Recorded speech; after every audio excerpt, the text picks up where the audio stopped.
Assalamu alaikum, barkanmu da zuwa a wannan sashen a wannan lokaci, inda muke bayani akan cryptocurrency, kuma bayani akan duk wani trade da ya danganci crypto da kuma normal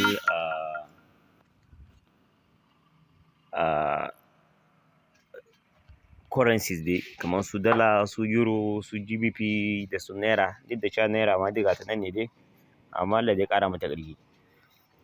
Yau dai muna so mu yi magana kan wani irin trading ne wanda yake crypto trading, ba normal arbitrage da muka saba na bambancin bambancin kuɗi akan naira da dala, ko kuma naira da euro, ko naira da GBP ko wani abu haka nan. A'a, wannan arbitrage ɗin nan yana akan ainihin wato su cryptocurrency ne, da aka ɗauka advantage na kai arbitraging ɗin price difference between exchanger guda biyu, sai ka ɗauka riba. Ma'ana kaman kana da exchanger biyu kaman Binance hakan da KuCoin. Akwai wasu coin da zaka gan price nata a KuCoin ba ɗaya bane yake da yake na Binance ba. So zaka duba a Binance akan misali, idan tana kaman dala ɗaya ne, akan KuCoin sai kaga kaman ta je dala ɗaya da 50 cent ko wani abu haka nan. Kaga in ka siya a nan Binance ka kai can KuCoin akwai alheri. So ba da ɓata lokaci ba za mu yi bayani kan inda za mu riƙa samun signals nan, saboda akwai application da ake samun wannan signal ɗin, da za su ringa gaya maka wannan coin ɗin in ka siye ta ka kai ta wannan, daga wannan ka siye ta wannan exchanger ka kai ta wannan exchanger za a samu alheri, da kuma sauransu. Akwai application da muke amfani da shi muna gano wa'innan abubuwan nan. So amma kamar yadda muka saba, ba mu sha'awan mu ga wai ana jira sai mun yi uploading video a group, ko kuma sai mutum ya ga video a group shine zai yi amfani da ita. Akwai buƙatan dan Allah duk wani mutum da ke watching video nan yanzun nan ya yi subscribing ga wannan channel ɗin ga, ya danna wannan alamar ƙararrawa da ke wurin nan, sannan kuma ya share mai wa kuma ya faɗi masa su yi the same thing. Ba zai yiwu a kowane lokaci ana faman turo video groups ko kuma abin ga saboda mutane su yi abin ga ba. Ana ga yin ƙoƙari an wannan video sun ga saboda a ƙaru. Bai kuma dace kuma a jira a ce sai an jira kuma sannan wanda suka yi video nan suna tuttura ta ga mutane su gani ba. Gaskiya yawa. A yi ƙoƙari ana subscribing, ana dudduba wa'innan abubuwan nan. Abubuwan kuma suke ɗan ƙara mana ƙarfi kenan. Idan babu subscription da sauran abubuwa, ba za mu san kamar abubuwan da muke yana da amfani ba. So akwai buƙata gaskiya a ringa subscribing, ana sharing kuma ana commenting. Idan da akwai ƙorafi ko wani abu a ringa commenting. Wasu dai sun san cewa in suka ce akwai abin da suke buƙata through comment, sun ga mukan ɗora video kan abubuwa kamar wanda ba a gane ba, mukan ƙara yin video kanta kuma, due to ƙorafin da muke gani a comments ko kuma abin ga. Da Allah ya ƙoƙari a subscribe, a ringa subscribe ana sharing kuma ana bi a hankali, saboda duk sanda aka sake video mutum ya kasance ya gani da wuri. So wannan coin ɗin ga dai, wannan arbitrage ɗin ga dai za mu yi shi ne akan coin app. Ga ta nan, ga application ɗin nan, ga ta nan, coin app. So mutum ya je ya same ta a Play Store, ya yi installing, sannan sai a ci gaba da gashi da aka tsaya. Kaga ana clicking ɗinta haka take. Akwai setup da mutum zai yi a ciki. Za ka yi setup ciki sosai saboda ta ringa baka current update na abin da ke faruwa a kasuwan. In ka shiga nan, daga nan mutum ya clicking ɗin wurin nan, kaga ga setup ɗin nan. A duba screen ɗin yanzun nan, a duba setup nan, a yi daidai da muka yi a nan. Kamar disable trade kaga an kashe ta. Unknown status, show exchange which doesn't have status information, an kashe ta saboda mutum ya ringa amfani da exchange masu ƙarfi kenan. Low volume an kunna ta, kuma an ja sannan ya kai 100 bit. Sannan ga auto refresh nan mun sa ta a 20 second. Ma'anar auto refresh shine a duk kowane 20 seconds za ta dinga refreshing din page din nan. In akwai update na price na kowane currency ko coin zai gaya maka. Ga kuma market management. So wannan market management din shine kuma show BTC market, BTC duk wata coin da ta kunshi BTC, pair na BTC ta nuna mana, na Ethereum mun ce ta nuna, na USDT mun ce ta nuna, USD mun ce ta nuna, haka nan duka kagan sandun mun ce ta nuna. So mu bai setup din nan. Exchange management. A nan za ka ɗauki exchanges da kake so kana amfani da su. Za ka ringa arbitraging a cikin su. Daga wani exchange ɗaya da za ka mai zuwa ɗayan exchange. Dole ne a ce kana da wa'innan exchange da kake ganin kana buƙatar ka aiki da su. Akwai reputable exchanges, akwai wanda kuma ba su da reputation. Za a ringa duba kyau kuma an shiga can Play Store a ringa duba abin gan app, a ringa duba information kan app ɗin saboda a san authentication nata.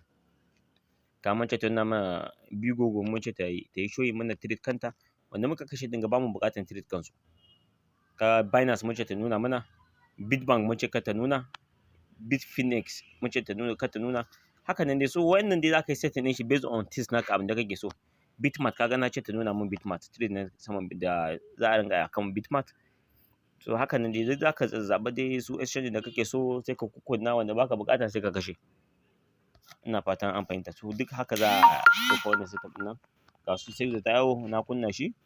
Haka nan dai. Gemini duk ita ma na kunna.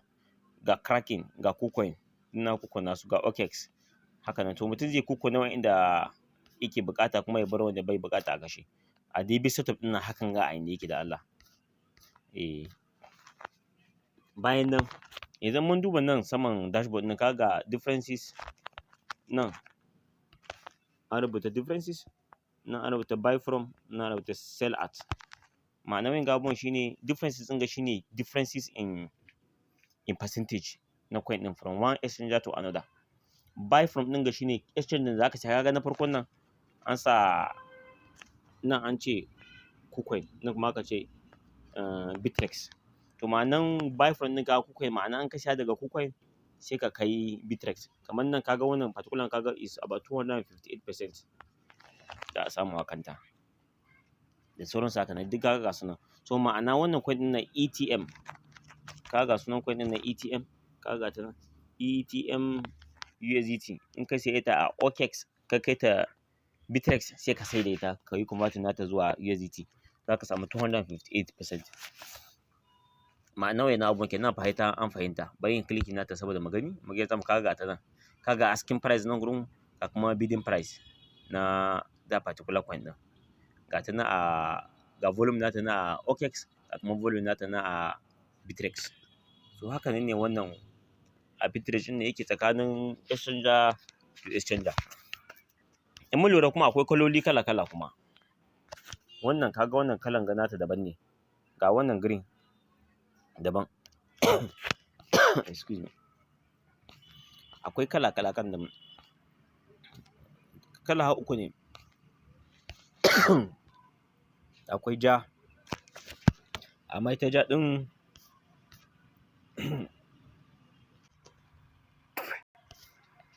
kalolin indicators kenan. Kala uku ne amma mun kashe kala ɗaya wanda bai da amfani. Shine wannan ma'ana in ka ganta kada ma ka kusanci wannan coin ɗin nan. Sai ita wannan da take ji kamar yellow yellow. In ka ga coin da wannan particular signal ɗin, yana gaya maka cewa ne wannan trade ɗin nan akwai ɗan problem a cikin shi. Ko wurin siya akwai problem, ko wurin sayarwa akwai problem. Ko wurin siya akwai problem, ko wurin sayarwa akwai problem. Ko kuma wurin volume na coin ɗin. So ma'ana dai kada a taɓa irin wannan trade da suke da irin wannan color ɗin nan. Sai akwai masu green. Haka ma wannan dai green ɗin nan. Ma'ana wannan dai a safe to trade. In ka ga duk wani opportunity da ke da green ɗin nan ka sayar. Kamar wannan ɗin da ke da green wannan NU ɗin nan new/BTC new/USDT. Wannan trade masu kyau ne da mutum zai iya yi. In ka yi wa'annan trades ɗin za ka samu 8% instantly.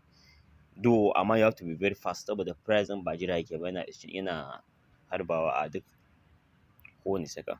So kamar wannan ɗin ga dai new USDT kaga in ka saye ta a Binance za ka sai da ita a OKX. Ga volume nata na Binance, ga kuma volume nata na OKX.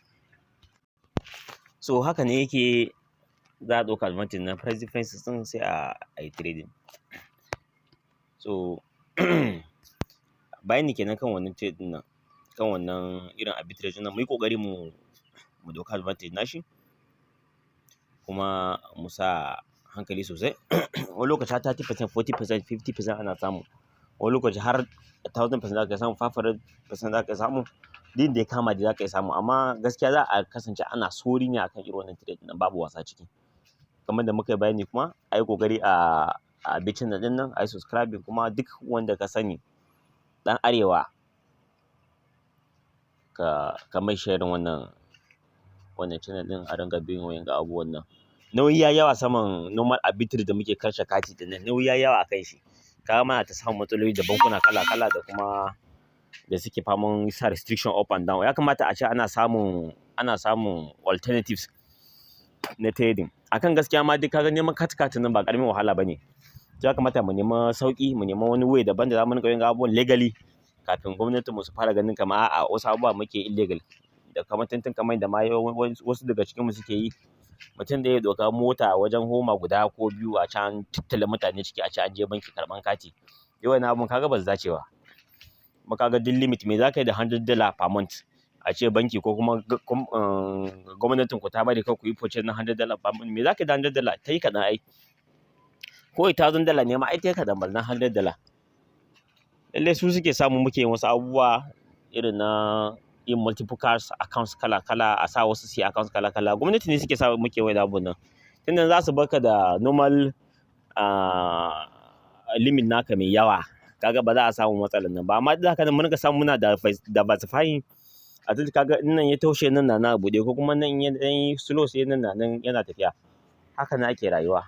So mu yi ƙoƙari mu ringa bin abubuwa da ya kamata kuma mu ringa ɗaukan update.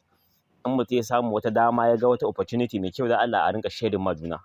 Ka turo group ka ɗan gaya ma 'yan uwanka, kada ka kasance you are very greedy. Babu wanda ya succeed through greed. A ringa yi ana taimakon juna ana moving tare insha Allahu. Za mu gudu tare mu tsira tare.